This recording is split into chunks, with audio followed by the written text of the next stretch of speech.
म्हणतात काय सामग्री चोरीची सराचे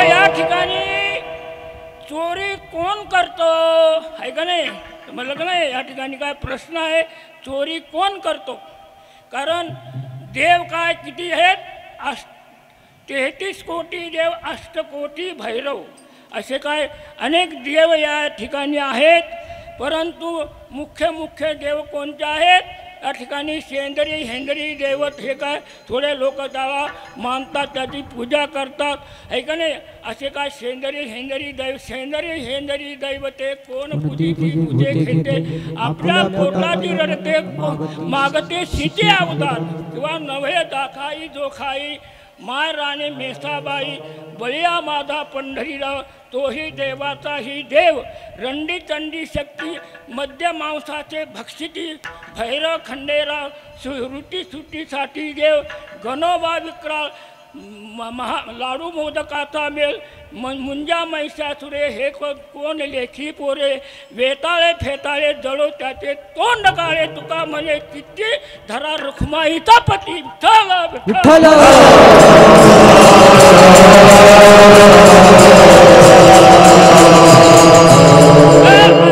देव आहेत हे देव काय चोरी काय ज्यांच्या चोरी करण्याचं काय सामर्थ्य नाही रामजी आणि शिवजी यांनी काय कुठं चोरी केलेली काय अशी काय लोकांना काय माहीत नाही परंतु चोरी कोणी केलेली आहे भगवान श्रीकृष्णाने हे काय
गवळणी म्हणू लागला त्या ठिकाणी ऐका नाही भगवान श्रीकृष्णाचा जन्म कुठं कारागारामध्ये झालेला आहे त्या ठिकाणी वसुदेवानी त्यांना टोपलीमध्ये आणून काय यशोदेच्या घरी काय त्यांना ठेवलेलं आहे आणि त्या ठिकाणी काय ते आता थोडे हळूहळू काय रांगू लागले रांगत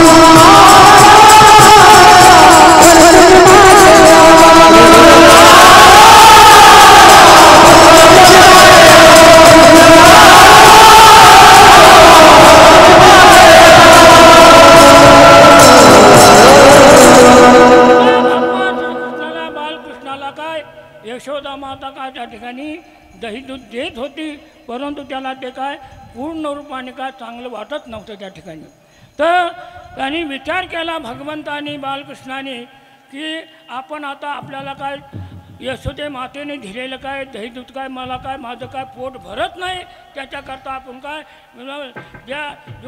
ज्याच्यामध्ये काय डेऱ्यामध्ये काय लोणी काढल्या जातं घुसळलेल्या जातो त्या डेऱ्यामध्ये लोणी त्या डेऱ्यामध्येच आपण काय जाऊन बसावं म्हणून भगवान बालकृष्ण त्या डेऱ्यामध्ये जाऊन बसले. यशोदा माता काय दही दुधाचा डेरा आणण्याकरता गेल्यानंतर त्या ठिकाणी दह्याचा डेरा आणला आणि काय त्या घुसळण्याच्या डेऱ्यामध्ये टाकला आणि टाकल्यानंतर ती यशोदा माता काय घुसळू लागली. घुसळल्यानंतर ते काय लोणीवर येईनाच. ती म्हणाले गरम पाणी टाकलं गार पाणी टाकलं तरी काय लोणीवर येईना. आता काय करा म्हणते ना का असा हात घातला आतमध्ये तर हात घातल्यानंतर खडबड वाटलं ते म्हणा लोणी काय असं काय खडबड असतं थोडं तर पण काय मऊ असतं त्या ठिकाणी लोणी. मग तिनं पुन्हा हात घातला आणि हात घातल्यानंतर त्याची शेंडी लागली आणि शेंडीला काय धरून काय वर काढला आणि तू होता काय आतमध्ये. मला फार भूक लागली काय करू मी म्हणून मी काय डेऱ्यामध्ये जाऊन बसलो आणि तुला ते रवी नाही लागली काय. अरे मी तर रवीचा बाप हे मला कशी काय लागेल म्हणे रवी विठ्ठल विठ्ठल.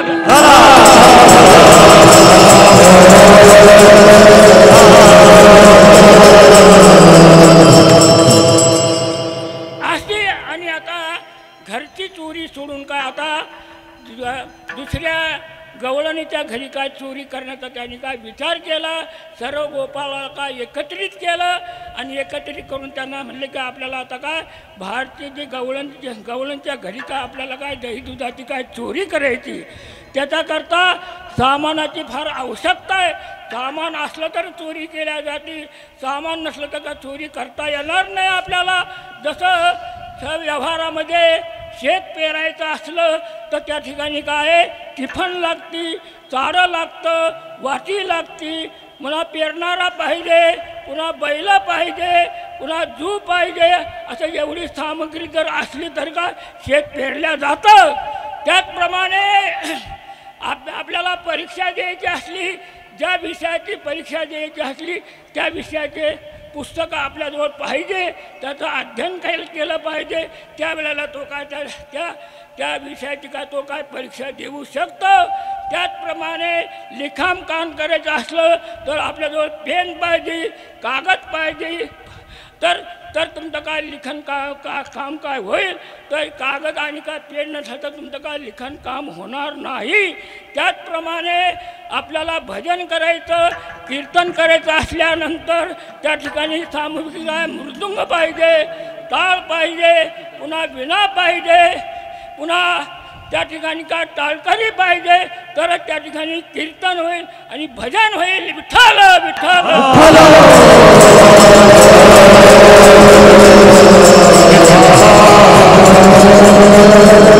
त्याचप्रमाणे जेवण करायचं असल्यानंतर त्या ठिकाणी काय जेवणाची सामुग्री पाहिजे.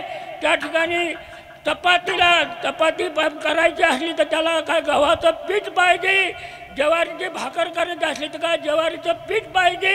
त्यावेळेला चपाती आणि काय ज्वारीची भाकर होऊ शकते. त्याचप्रमाणे भाजी करायची असली तर त्या ठिकाणी काय पातेलं लागतं पुन्हा भाजी लागते पुन्हा तेल लागतं त्या ठिकाणी काय पुन्हा चूल लागते. एवढी सामग्री ज्या वेळेला होते त्यावेळेला काय जेवण तयार होतं आणि जेवण तयार झाल्यानंतर तो काय जेवतो आणि काय ढेकर देतो. विठ्ठल विठ्ठल.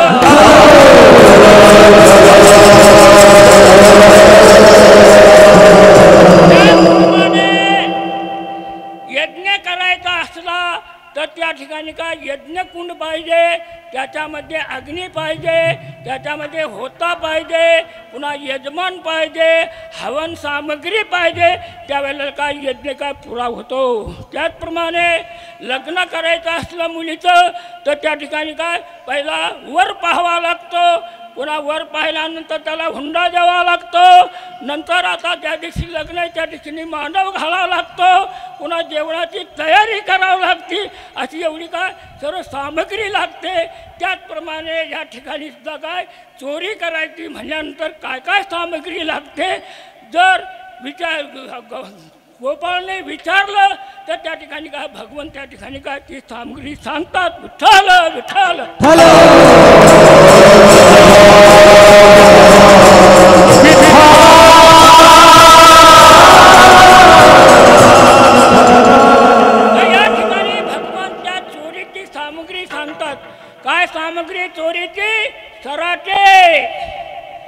खडे, पुन्हा गाळलेली माती, पुन्हा काठी.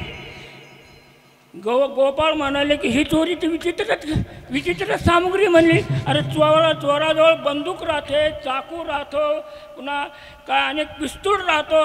ही चोरीची काय ही अशी सामग्री असती काय म्हणे. तर भगवान म्हणाले आपल्याला पुढं मोठी चोरी करायची, आपल्याला खायची चोरी करायची, पण ही सामग्री खाण्याच्या चोरी करता चांगली सामग्री आहे. विठ्ठल विठ्ठल.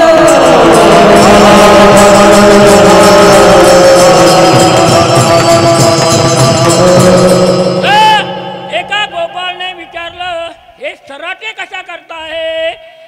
भगवान श्रीकृष्णाने सांगितलं की एखादी गवळण जर आली आणि ते सराटे तिच्या पुढं टाकल्यानंतर तिच्या पायात घुसतील आणि ती पाय खाली बसेल तोपर्यंत आपण दही दूध खाऊन काय पळून जाऊ.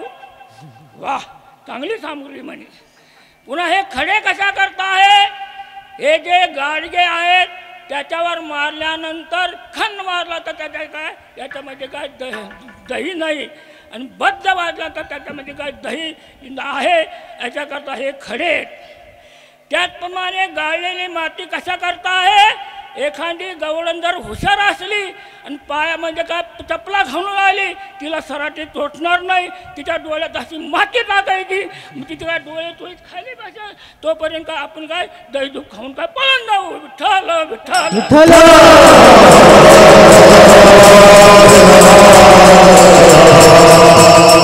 आणि काठी कशाला आहे तर ज्या गाडग्यामध्ये दही त्या गाडग्याला काठी मारल्यानंतर काय ते काय दही खाली पडेल, आपण ते दही काय खाऊ आहे का नाही. असं त्या ठिकाणी काय चोरीची सामग्री एकत्रित केली. आणि ज्या घरी चोरी करायला जायचं त्या घरी जी गवळण काय दारामध्येच काय बात तगून झोपली होती. आता कशी काय चोरी करायची. भगवंत म्हणाले आपण भिंतीला काय छिद्र पाडू.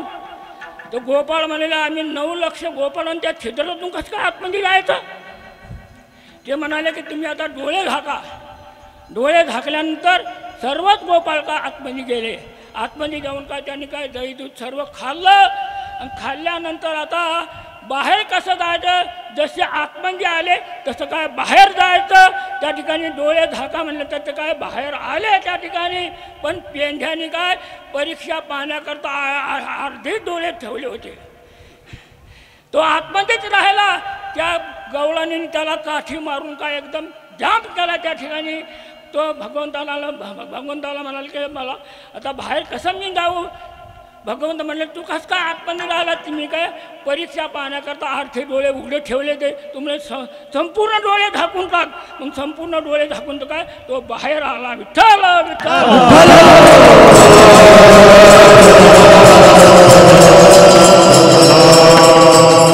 तर अशी काय अनेक ठिकाणी काय त्याने काय चोरीचा काय आरंभ केला.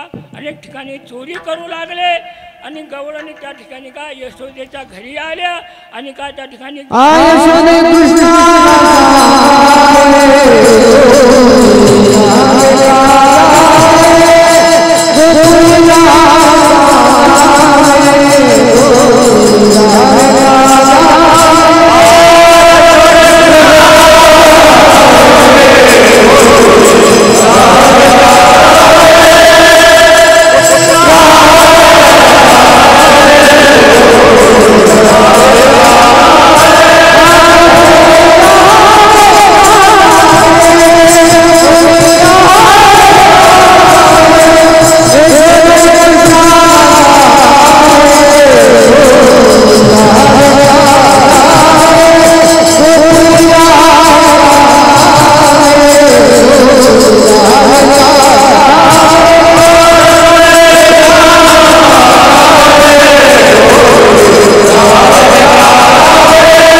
गवळणी गाला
आणि दही दूध खाल्लं आणि सर्व काय मडकेचे काय फोडून टाकले आणि काय पळून गेला.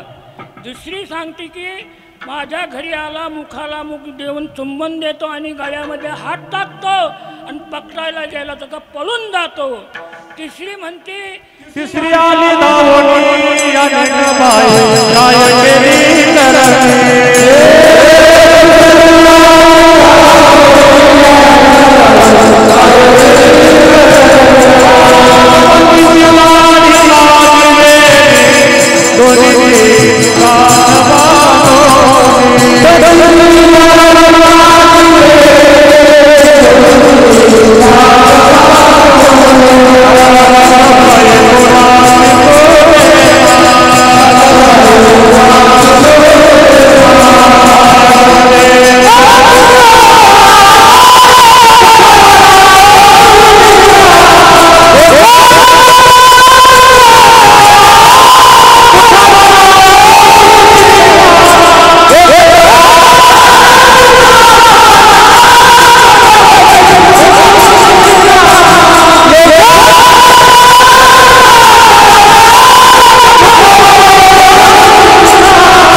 पतीची दाढी माझी बेनीची गाठ बांधली ती काय सुटाना.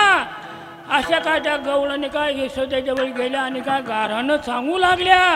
यशोदेच्या काय नयनाला पाणी आलं आणि पाणी आल्यानंतर त्याने त्या यशोदेने काय नंदाला सांगितलं की याला तुम्ही काय शाळेमध्ये घाला आता.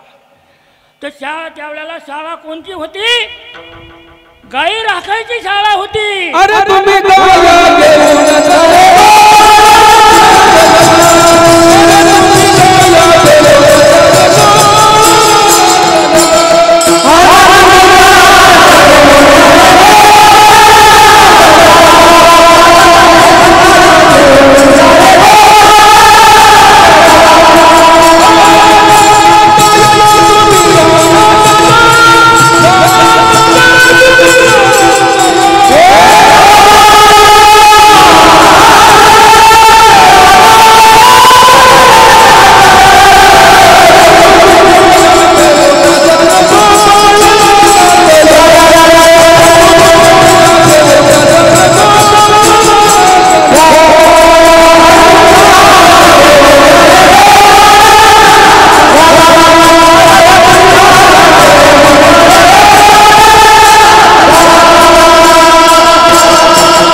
भगवान श्रीकृष्णाला एक काठी दिली आणि एक घोंगडी दिली.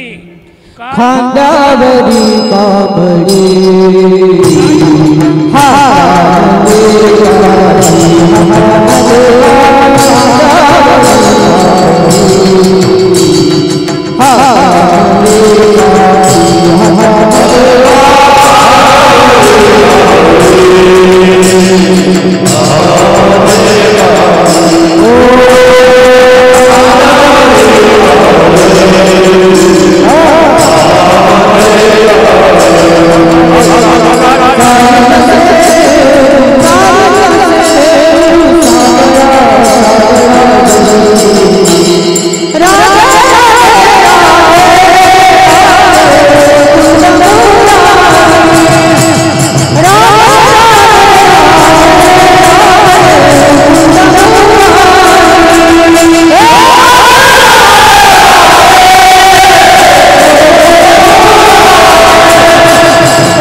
तसे धेनू जगजेठी किंवा खांद्यावरी कांबळे हातामध्ये काठी चारी तसं धेनू चारी तसे धेनू सावळा काय सावळा सावळा ठल विठ्ठल